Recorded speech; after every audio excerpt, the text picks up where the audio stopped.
How I'd remake the DCEU.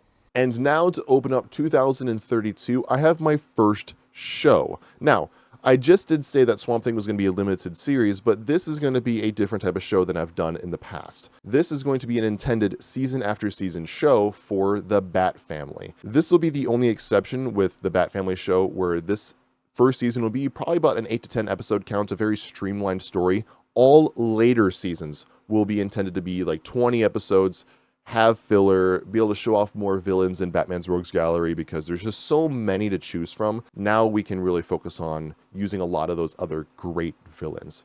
Again, this season is going to be the exception. It's going to be like a long movie because the story is going to be the battle for the cowl. After Bruce is forcibly retired as Batman, there is a power struggle within Gotham, and the Bat Family try to preserve and continue the legacy of the Batman.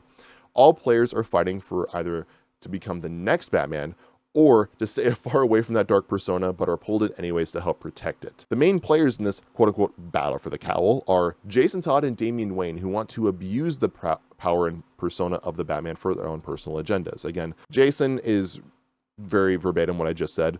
Damian is doing this for the name of the Al Ghouls. There's also the Talon from the Court of Owls, who wants to have the symbol of Batman under the court's control.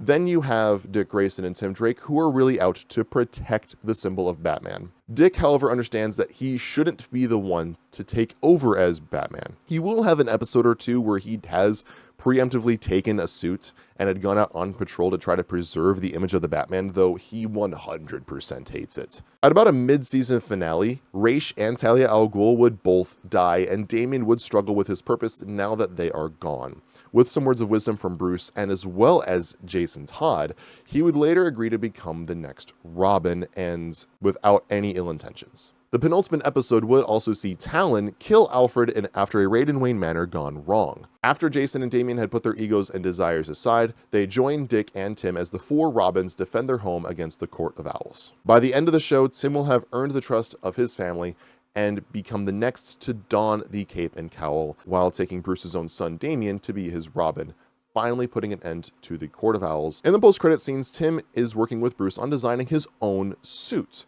This would take inspiration from Terry McGinnis's Batman Beyond, with a black and red color scheme, but keeping with the classic Batman gear. So it's going to be kind of like this missing link between the original Batman suit and a more sleek Batman Beyond suit.